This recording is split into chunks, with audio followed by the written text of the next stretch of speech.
주 예수의 은혜와 평강이 있을지어다.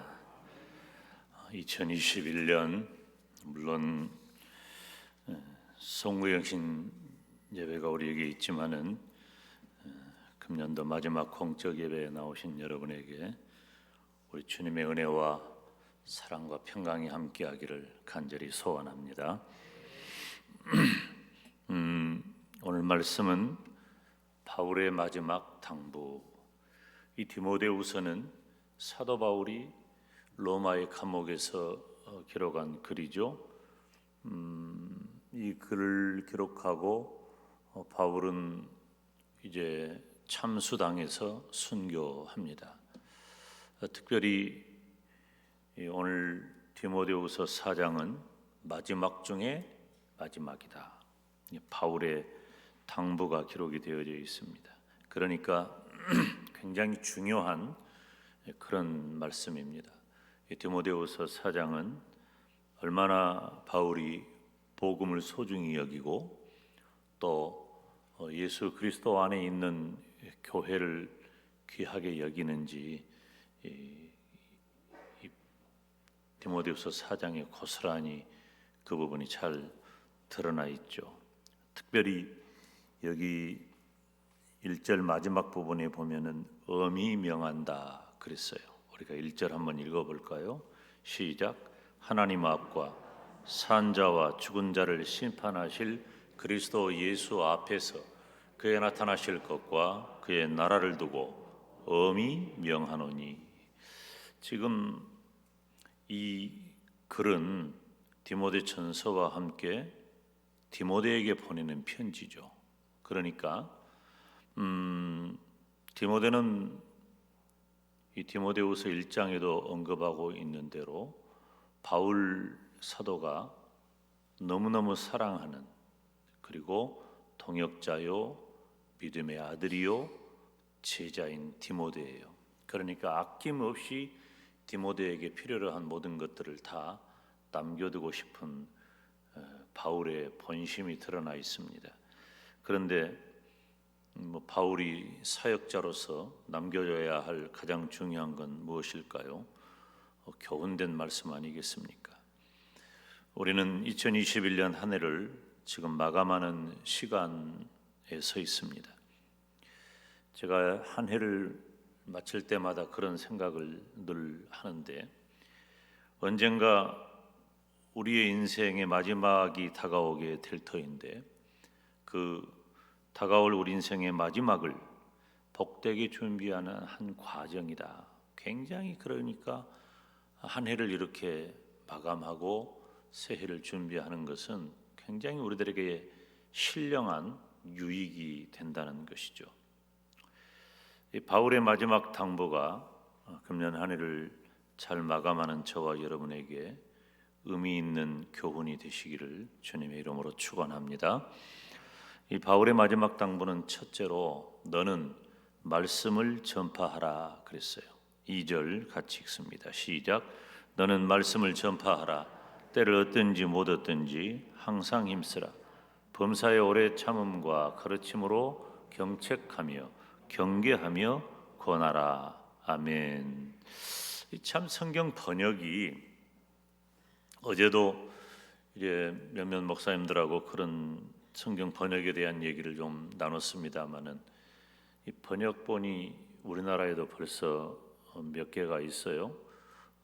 그런데 우리들에게 익숙한, 그리고 제가 개인적으로 현재 우리 교회가 사용하고 있기도 하지만은 이 개역 한글판 번역이 상당히 잘된 번역이다. 또 우리 정서에도 맞고 그렇기 때문에, 그런데 이 의미를 조금 우리들이 번역을 이해하기 쉽게 한 그런 번역들, 그래서 직역하는 번역, 그리고 또 개역 한글판 번역이지만 조금 다른 각도에서 살피는 그런 여러 가지 번역들이 있는데, 그래서 가끔 김 목사가 참고하는 것은 표준 세번역도 그리고 개역 개정도 참고를 하고 또 그 쉬운 성경 같은, 그래서 좀 더 우리 교회 식구들이 이 성경 말씀을 좀 더 이해하기가 수월한 부분이 어떤 것인가 살피기 위해서 직역은 어떻게 했는가 학자들이 해놓은 글들을 참고하곤 합니다. 여기 오늘 디모데후서 4장 2절 말씀을 직역하면 이렇습니다. 너는 말씀을 선포하라. 너는 형편이 좋을 때, 때가 맞지 않을 때도 따라서 합시다. 준비하라. 준비하라는 거죠. 너는 드러내라. 너는 꾸짖어라. 너는 격려하라. 모든 오래 참음과 가르침 가운데서. 이제 이게 직역하는 그런 글들이에요.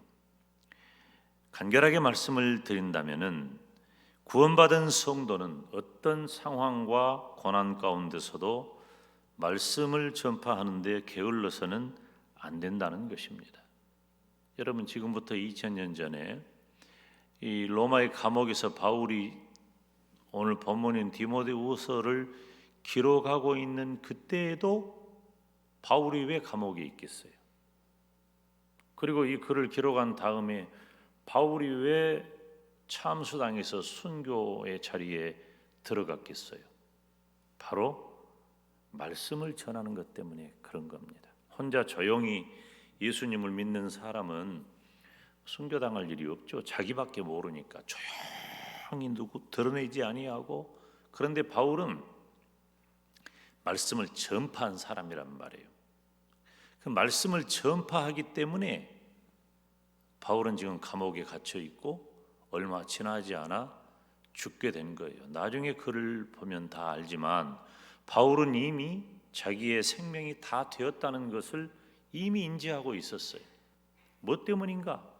바로 말씀을 전파하는 중에 바울에게 일어난 일입니다. 그런 바울이 너는 말씀을 선포해라. 지금 1절에 엄히 명한다 그랬잖아요. 엄히 명한다. 반드시 그렇게 해야 된다. 자기 생명이 지금 곧 경각에 달해 있음에도 불구하고 바울은 어떤 어려움 중에도 고난 중에도 하나님의 말씀을 전파해야 한다는 걸 강조하고 있는 것입니다. 디모데는 바울을 통해서 복음을 듣고 깨달은 것이 있다면 디모데야, 네가 나를 통해서 듣고 깨달은 복음이 있다면 너는 과감하게 그것을 전해라. 지금이니까 우리가 이런 이야기를 편하게 할 수 있는 거죠. 디모데전서, 디모데후서 말씀을 읽어보면 사실 바울이 정말 디모데를 사랑하는 걸까? 그런 생각이 들기도 해요. 왜냐하면 그때 당시 기준으로 볼 때에도 그리고 말씀의 내용에도 분명하게 죽음의 자리로 계속 밀어넣고 있거든. 주의 종으로서 예수님을 믿는 성도로서 예수 그리스도의 복음을 증거하는 그 일을 계속하다가는 죽게 되어 있는 것이 너무 뻔한데 바울은 자기가 그렇게 사랑하는 디모데에게 그 길을 가라고 하는 거예요. 그 길을 주저하지 말고.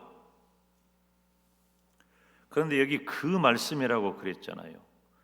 여기 그 말씀은 어떤 영어 번역본에 보니까 단어의 첫 글자를 대문자로 썼어요. 그래서 그 말씀이라고 하는 건 뭐냐면은 복음의 내용이 그 말씀이잖아요.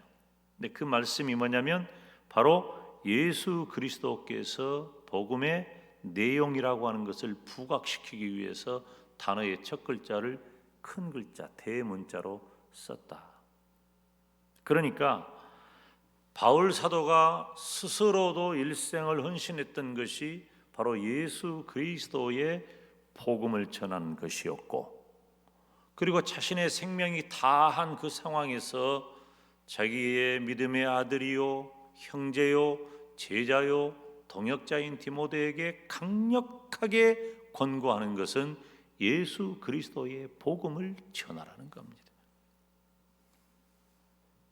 때를 얻든지 못 얻든지 항상 힘쓰라. 이 부분을 때를 얻든지 못 얻든지 준비되어 있어야 한다는 거예요. 준비되어 있다는 것은 바로 이 수독 저수지에서 수도관을 타가지고 내 집 이 싱크대 앞까지 이 물이 다 차 있는데 꼭지만 틀면 바로 물이 쏟아져 나올 정도가 바로 준비라는 말이에요. 꼭지만 돌리기만 하면 물이 콸콸콸콸콸 쏟아져 나오게 준비하고 있어라. 무엇을? 예수 그리스도의 복음을 그렇게 준비하고 있으라는 것입니다. 나쁜 시기이든 좋은 시기이든 항상 준비되어 있어서 예수 그리스도의 복음을 전해야 합니다. 담임 목사가 가끔 새해가 시작되면은 중복되는 몇 가지 말씀을 언급할 때가 있어요. 매년 할 때도 있고 좀 건너뛸 때도 있지만, 그때 어떤 얘기를 강조하냐면은 우리는 복음을 전할 준비를 해야 한다. 이 복음을 전한다는 것은 무엇인가?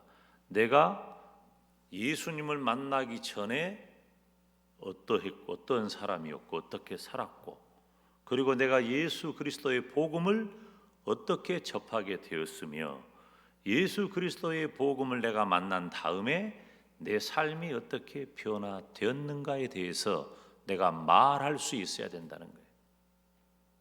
이 복음을 경험한, 예수 그리스도를 믿는 그 믿음을 경험한 사람이 가져야 할 준비예요. 바울은 얼마나 많은 시간 동안 디모데와 함께 복음에 대한 얘기를 나눴고, 그리고 또 복음을 가르쳤어요.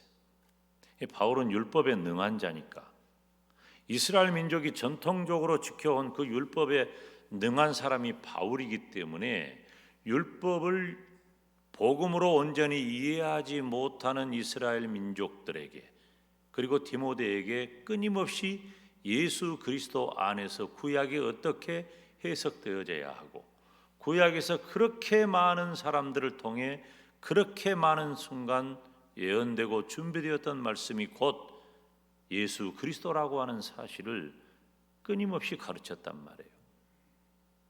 바울은 너는 말씀을 전파하라. 이 말씀은 다른 말이 아니에요. 예수 그리스도의 복음을 전파하라는 것입니다. 사랑하는 성도 여러분, 저와 여러분은 바울의 마지막 당부처럼 예수 그리스도의 복음을 전파하는 우리 모두가 되시기를 주님의 이름으로 축원합니다. 두 번째 바울의 마지막 당부는 바른 교훈을 전하라는 것입니다. 우리 3절 4절 같이 읽습니다. 시작. 때가 이르리니 사람이 바른 교훈을 받지 아니하며 귀가 가리워서 자기의 사욕을 좇을 스승을 많이 두고 또 그 귀를 진리에서 돌이켜 허탄한 이야기를 좇으리라. 아멘. 그럴 때가 온다는 것입니다. 바울은 종말에는 말씀에 대한 왜곡 현상이 발생할 것인데, 말씀에 대한 왜곡이 심해질 그때에도 말씀을 전하라고 하는 것입니다. 사람들은 바른 교훈을 받지 않으려고 한다는 거예요. 여기 오늘 말씀을 보면 바른 교훈을 받지 않는다, 이 말을 다르게 번역하면 그들이 더 이상 듣지 않으려고 한다는 거예요. 우리는 이해가 안 가죠. 어떻게 복음을 듣지 않으려고 할까? 이 시대의 징조예요. 말세의 어느 시점이 되면 사람들은 구원의 정확하고 진정한 말씀을 더 이상 견디지 못합니다. 진리의 말씀이 강하게 배척당하는 거예요. 사람들의 귀는 진리의 말씀보다도 자신들의 구미에 맞는 주관적인 말씀에만 귀를 기울이게 되는 것입니다. 여기 또 그 귀를 그랬어요. 귀를 말하는 거예요. 귀를 세우고 들으려고 하는 것은 진리의 말씀과 일치되지 않는 경우가 상당히 많다는 거예요.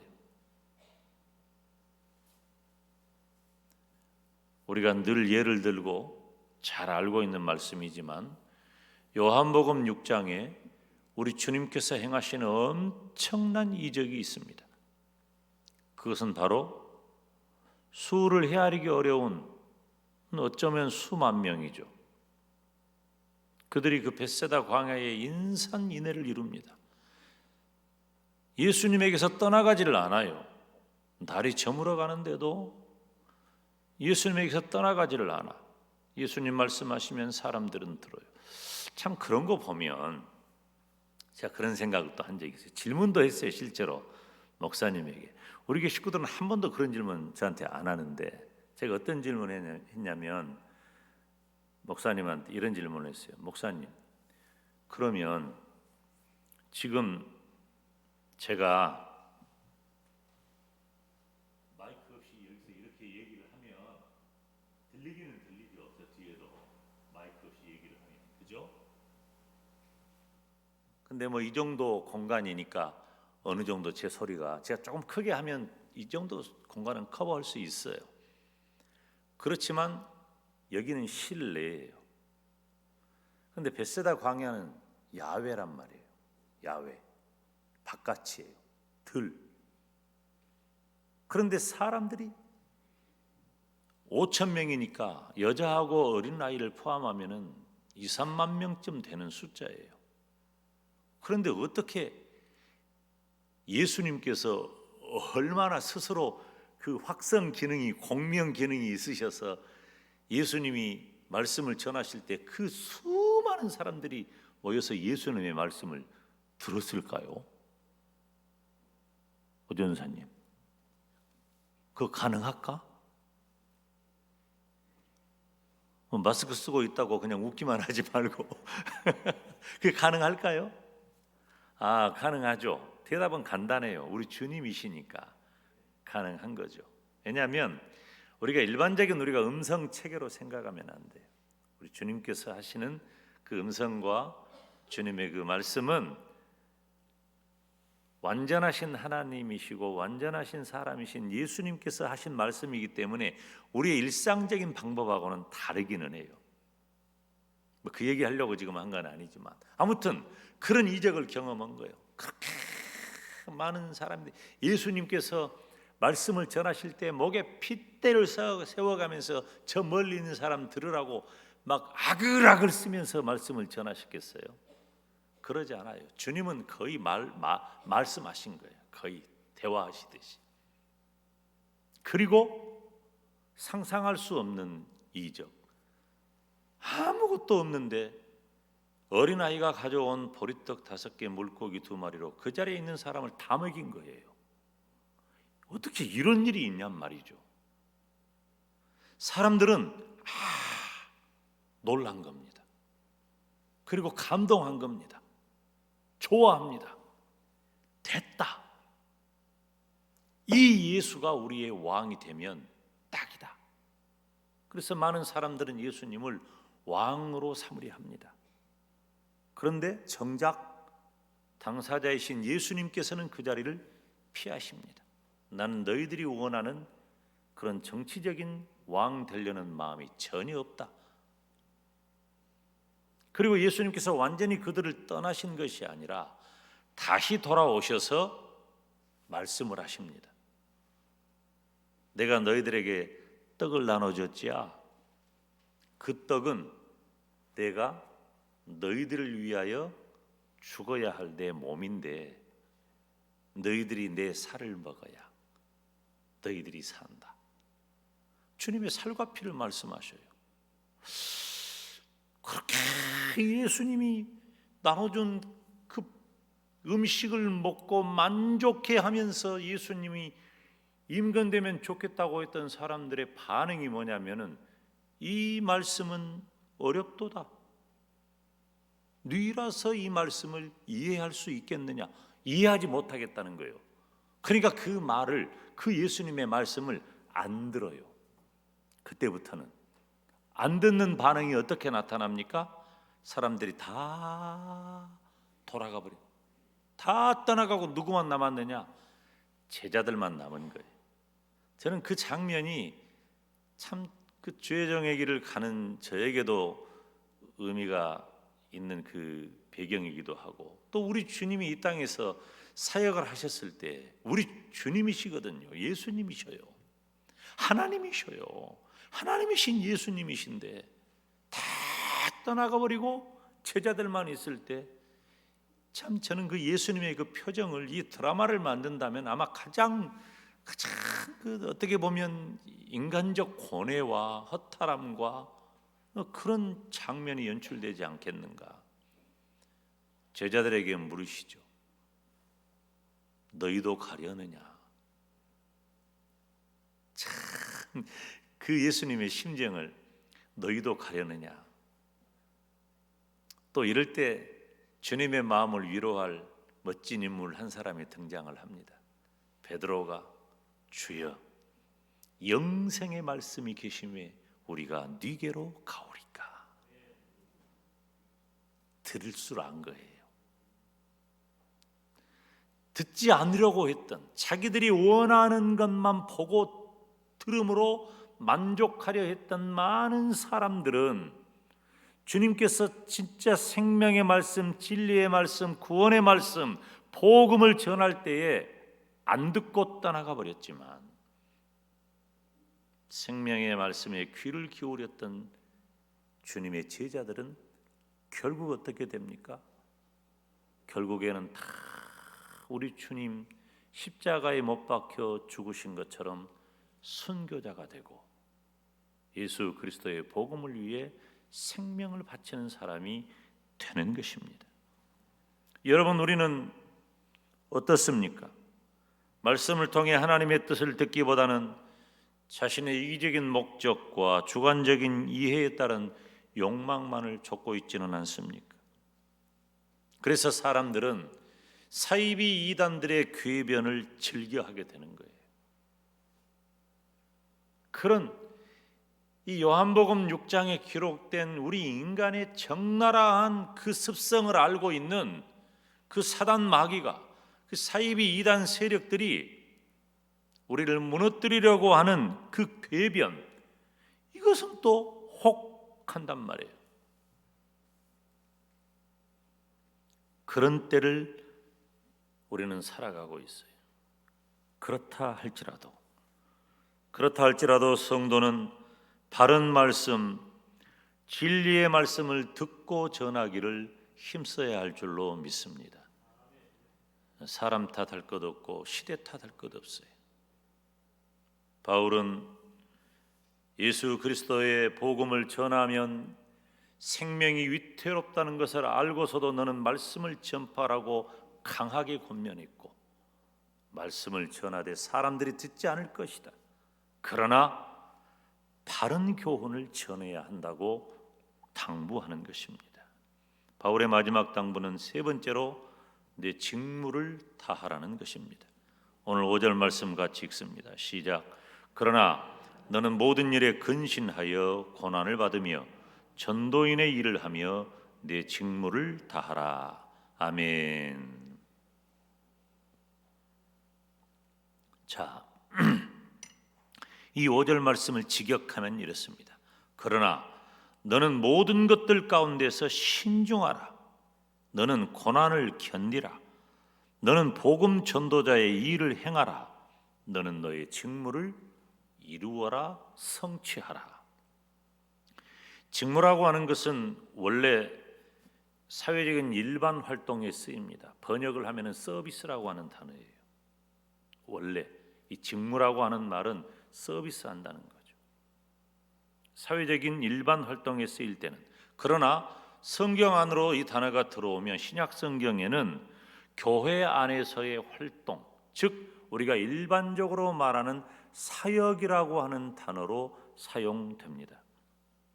그래서 초대교회는 우리가 집사를 가리켜서 디콘, 디아콘 그렇게 표현을 하지요.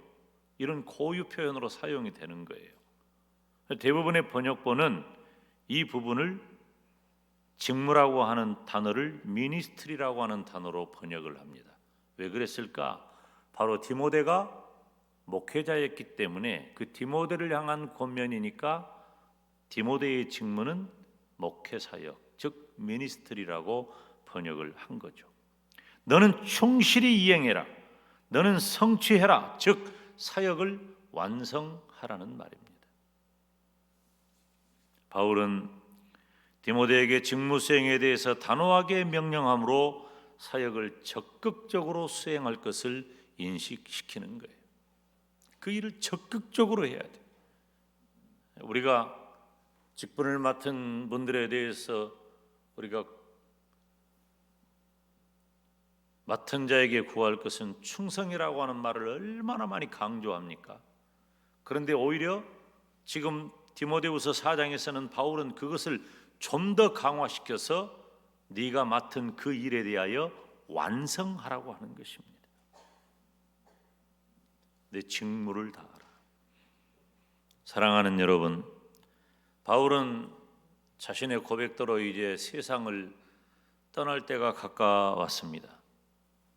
6절 말씀에 보면 관제와 같이 벌써 내가 부음이 되고 나의 떠날 기약이 가까웠도다.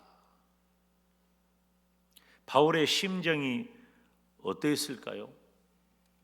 죽음을 앞둔. 여러분, 그런 경험은 굉장히 중요하고 필요합니다. 제가 가끔 드리는 말씀이지만은 오늘 전한 말씀이 내 마지막 설교이고 오늘 내가 한 말이 나의 마지막 말일 수 있다는 거예요. 이런 말을 재수 없다는 말로 들으면 안 돼요. 참 우리 인간 존재는 죽음에 대해서 아주 가장 끝으로 보기 때문에 이런 말을 아주 꺼려해요. 터부시합니다. 그리고 그런 말 하면 그런 말에 영향을 받을까 봐 굉장히 조심하는 경우가 많아요. 여러분, 우리 중에 누가 오늘 내일을 장담할 사람이 어디 있습니까? 우리는 다 보너스로 살고 있는 거예요. 이건 제 인생관이기도 해요. 사람에 따라서는 생명의 연한이 많기도 하고 적기도 해요. 길기도 하지만 짧을 수도 있어요. 그런데 각자에게 주어진 그 생명 안에서 의미가 있고 가치가 있는 거예요. 오래 살기 때문에 오래 살면 좋죠. 축복이죠. 그렇지만 그것만이 모든 것은 아니에요. 짧은 생애를 살다 간다 할지라도 의미 있고 가치 있는 경우는 얼마든지 있는 겁니다. 그런데 그렇든 길든 짧든 죽음이라는 것이 내 목전에 다가오면 여러분, 사람의 마음은 전혀 다른 존재가 됩니다. 그래서 그 전에 제가 그런 얘기를 들은 적이 있어요. 어떤 사람이 시한부 생명이라고 6개월 시한부 생명이라고 이 얘기를 듣는 순간 그 사람은 6개월 뒤에 죽는 게 아니라 그 말을 들을 그때부터 죽는다는 거예요. 참 이 인간 존재가 참 이 죽음에 대한 공포는 말로 다 할 수 없는 것 같아요. 그런데 바울은 스스로 말하는 거예요. 관제와 같이 벌써 내가 부음이 되고, 관제는 이제 물로 이렇게 부어 드리는 제사잖아요. 기름을 붓고 물을 붓고 부어버리는 거. 부어버리면 끝이니까 나의 떠날 기약이 가까웠도다. 나는 이제 곧 죽는다. 쉽게 말하면 디모데야, 네가 이 글을 봤는데 이 글을 보는 그때 나는 이미 다 죽을 때가 됐다. 그런 바울의 심경을 우리는 오늘 본문 7절 8절에서 알 수가 있어요. 함께 읽습니다. 시작. 내가 선한 싸움을 싸우고 달려갈 길을 마치고 믿음을 지켰으니 이제 후로는 나를 위하여 의의 면류관이 예비되었으므로 주 곧 의로우신 재판장이 그날에 내게 주실 것이니 내게만 아니라 주의 나타나심을 사모하는 모든 자에게니라. 아멘. 바울은 예수님을 만난 이후에 완전히 그 삶이 바뀝니다. 제가 중간에 한번 언급했던 대로 예수님을 만나기 전의 삶이 어떠했으며 예수님을 어떻게 만났고 그 예수님을 만난 이후의 삶이 어떻게 변화했는가가 분명한 사람이 사도 바울이에요. 바울은 예수 그리스도의 복음 전하는 자들을 잡고 핍박하고 죽이는 데 앞장선 사람이었습니다. 그런데 그런 바울이 예수님을 만난 이후에 완전히 바뀌어서 오직 예수님의 복음을 전한 일에만 전념했습니다. 그리고 그것 때문에 변화되어서 예수님의 복음을 전하는 일에만 전념한 것 때문에 바울은 그 인생의 마지막 날을 맞이하게 되는 것입니다. 사랑하는 성도 여러분, 2021년 한 해가 다 저물어 갑니다. 우리가 언젠가 다가올 내 인생의 마지막 결산에 대한 예고편을 우리는 지금 가져야 합니다. 굉장히 유익한 거예요. 굉장히 유익한 겁니다. 위대한 일꾼 바울의 마지막 당부를 통해서 우리는 바른 복음을 전하는 일을 의미 있게 쓰임 받는 저와 여러분이 되시기를 주님의 이름으로 축원합니다. 금년만 살고 우리가 끝나는 게 아니라 다가오는 새해가 우리를 기다리고 있잖아요. 그래서 김 목사가 가끔 언급한 대로 하나님께서 또 한 번의 기회를 우리에게 주셨으니 금년 한 해를 마지막 보내는 지금 이 순간 바울의 마지막 당부를 접한 저와 여러분은 때를 얻든지 못 얻든지 잘 준비하여서 예수님 복음 전하고 바른 복음 전하고 내게 맡겨진 직무를 신실하게 감당하는 우리 모두가 되시기를 주님의 이름으로 축원합니다. 기도하겠습니다. 거룩하신 아버지 하나님, 이렇듯 금년 한 해를 마쳐가는 이 순간 바울의 마지막 당부를 말씀을 통해 살피게 하신 것을 감사합니다. 하나님의 말씀을 전파하되 바른 교훈을 전파할 수 있는 은혜를 주시고 우리 모두에게 맡겨준 나의 직무를 충실히 감당하게 하여 주시옵소서. 연약하고 부족했지만 금년 한 해도 지내게 하신 아버지 하나님이여, 다시 한번 다가오는 새해를 우리에게 허락하시고 기회를 주시니 감사합니다. 기회를 붙잡아 충성하게 하여 주시옵소서. 예수님의 이름으로 기도하옵나이다. 아멘.